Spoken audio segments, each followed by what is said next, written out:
paling action ya. Oke, selamat siang Pak Mayor Siwandi Pak. Ya. Pak, Bapak kemarin sempat mendatangi Menko Polhukam, gimana Pak responnya? Kemarin saya datangi ke Menko Polhukam, alhamdulillah responnya bagus. Tapi kebetulan Menko-nya lagi persiapan berangkat ke Makassar, jadi nggak sempat menerima kami. Tapi ada perwakilannya, salah seorang stafnya itu Kepala Biro Hukum dan Pengadilan, Brigjen Marinir Krisno. Dan kami telah membuat janji untuk ketemu sama Menko Polhukam itu sekitar tanggal 22 Juli 2024. Apa yang Bapak bawa ke sana dan apa yang akan dibicarakan sama Bapak ke Menko Polhukam nantinya? Yang akan datang. Iya, yang akan datang. Kalau yang kemarin ya, kita bicara yang kemarin dulu ya. Kalau kemarin itu saya datang sana, saya menyampaikan ke Menko Polhukam melewati Brigjen Marinir Krisno itu. Tapi pasti nyampe ke Menko.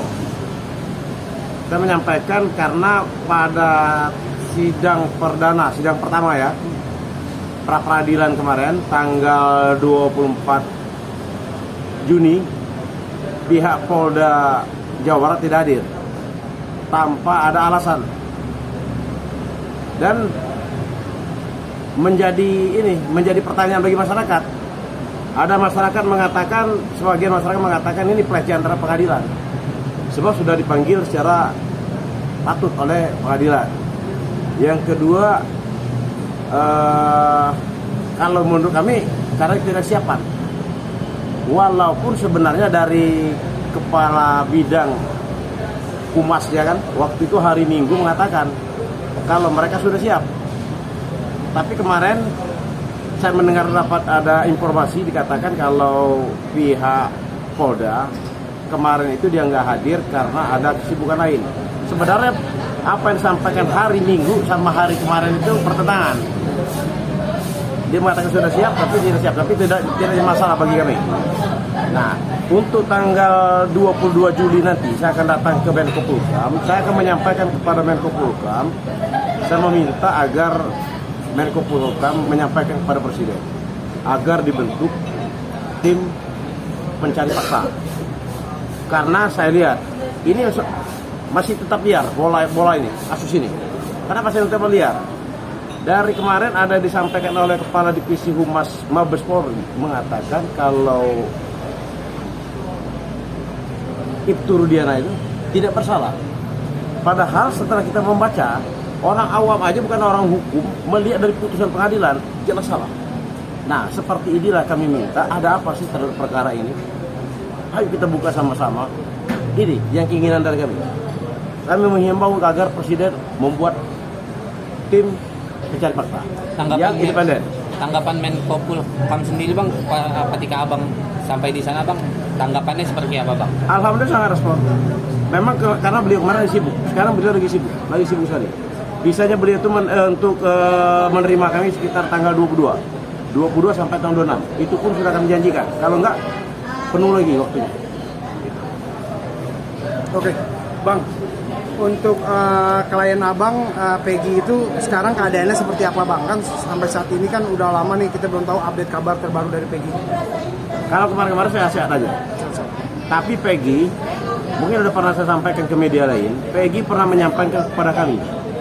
Waktu tes psikologi dulu, Peggy itu diminta oleh penyidik sidik jari menggunakan kertas kosong.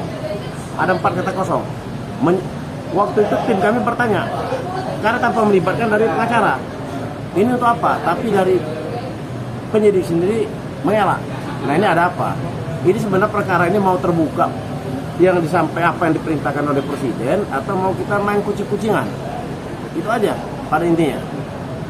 Berarti Abang meminta untuk Polda Jabar agar lebih terbuka untuk kasus Pina ini ya Bang ya?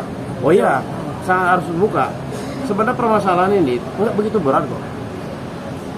Kemarin ada waktu saya jumpa sama Pak Benny Momoto, itu dari Kompolnas, beliau menyampaikan, itu dia mengatakan transparansi sama komunikasi. Saya setuju banget.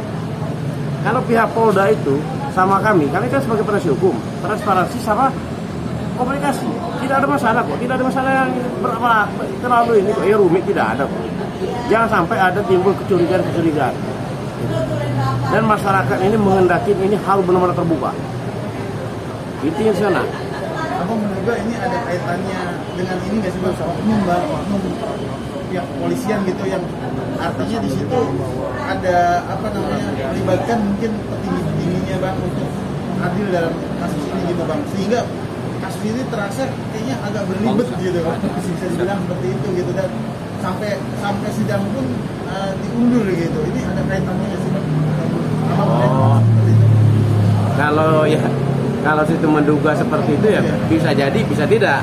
Ya, bisa jadi, bisa tidak. Ya, makanya saya bilang tadi, kembali lagi saya bilang, kita harus ada tim pencari fakta yang independen. Jadi masyarakat tidak tanda tanya. Saya bukan hanya sebatas untuk klien saya aja. Ini harus terbuka semuanya. Dari awal perkara ini sangat saya bilang sangat bermasalah sekali. Maka saya bilang perkara ini awalnya dulu ini bukan kasus pembunuhan kok. Ini kasus kecelakaan lalu lintas. Setelah olah perkara, oleh TKP, oleh Satlantas. Setelah itu ditemukan lagi yang penyebab kematian itu si Dani yang memukul orang. Si Dani sendiri sekarang kan fiktif. Makanya sangat lucu sekali. Perlu harus ada tim pencari fakta. Yang tanggapan abang sendiri nih soal klien abang yang sempat dites tes kebohongan itu lah ya, itu gimana bang? Artinya itu suatu ini juga nggak sih bang, bukti untuk nantinya pihak kepolisian nih membawa di pra peradilan karena dia sudah mentes si PG itu tes kebohongan gitu bang? Justru kami sekarang ini meminta pihak Polda ini termasuk penyidik, pokoknya orang Polda Jawa Barat itu justru tes kebohongannya. Kebalikannya, tes kebohongannya dan tes psikologinya. Karena apa saya bilang? Dikatakan kemarin pra peradilan sudah siap, kata kepala bidang divisi humasnya sudah siap dengan percaya dirinya, dengan gagahnya mengatakan siap. Tapi nyatanya tidak hadir. Berarti ini kita harus tes kebohongannya. Itu loh. Bukan dari klien kami, dari pihak Polda itu kita tes kebohongannya dan psikologinya kita tes juga. Gitu. Tapi abang sudah mengantongi ini nggak bang? Cetak ini apa hasil dari tes kebohongan dari PG sendiri gimana bang? Belum ada perintahnya nggak? Belum ada ya? Belum ada. Dan bagi kami pun tidak masalah. Kalau memang Polda itu memang untuk mau tes psikologi, tes kebohongan, tidak ada masalah. Dan soal tanggapannya juga bang, sempat kemarin juga katanya ini keluarga dari si Peggy ini dites juga bang kejiwaannya bang, tanggapan sendiri bang? Sebenarnya kalau saya mengatakan tidak ada hubungan dengan perkara ini. Udah menurut saya sebagai penasihat hukum ya, menurut saya sebagai penasihat hukum udah ngarang-ngarang. Sekarang gue bilang, makanya berulang kali saya sampaikan, kayak Peggy Setiawan itu. Tapi nantilah kita buktikan di persidangan pra peradilan nanti. Yang dibuka. Ya kita buka. Contohnya saya bilang, menjadikan barang buktinya itu, alat buktinya itu adalah ijazah. Sekarang baru ditemukan foto. Sementara kasusnya kasus pembunuhan berencana. Nah kalau seandainya ini polisi menemukan, kan dia kan matinya si Eki, meninggalnya Eki ini kan karena pukulan benda keras ke rahangnya. Seandainya polisi bisa menunjukkan baloknya itu ada sidik jarinya si Peggy, nah itu baru tidak jadi masalah, itu baru bagus, baru benar. Kalau ini apa hubungan sama ijazah? Tidak ada hubungannya. Tapi nggak apa-apa. Yang ini mau kami tes di pra peradilan ini segala macam itu. Itu.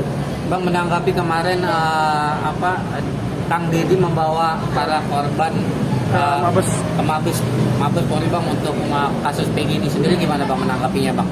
Kan si Peggy kan juga salah satu korbannya bang ya. Ya, jadi kan maksudnya kan yang para narapidana ini ya, keluarga narapidana ini kan melaporkan atas kebohongan, dugaan kebohongan, diduga kebohongan para saksi-saksi yang terdahulu. Ya bagus.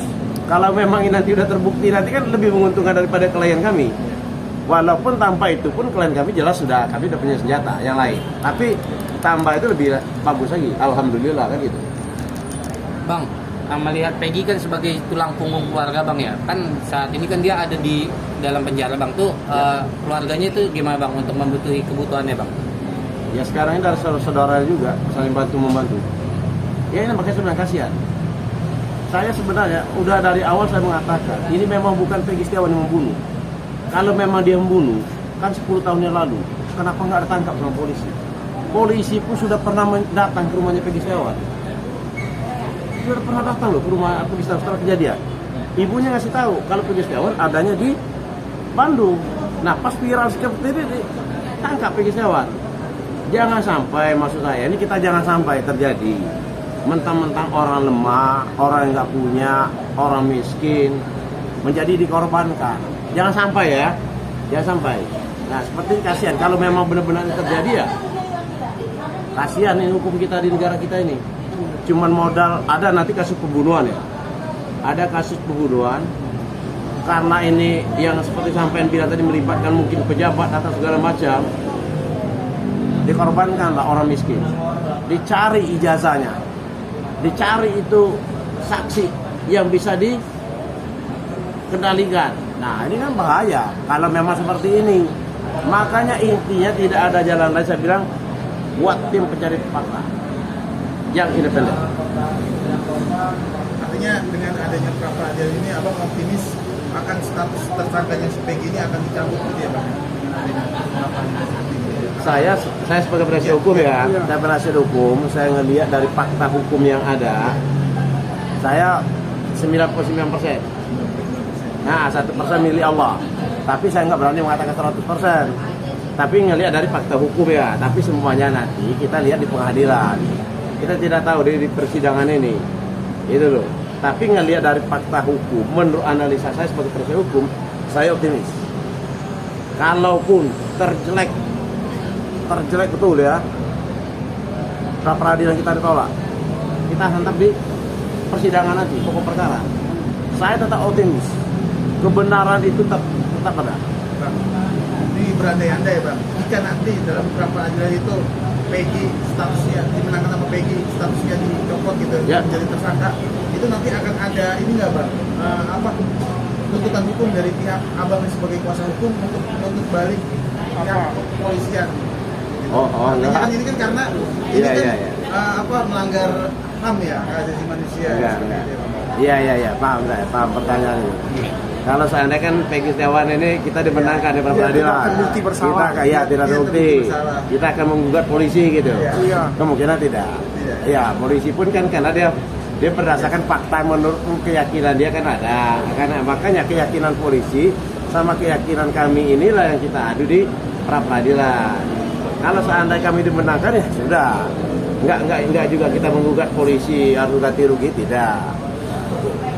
Berarti dari pihak Peggy dan abang kuasa hukumnya tidak akan menuntut polisi ya bang ya?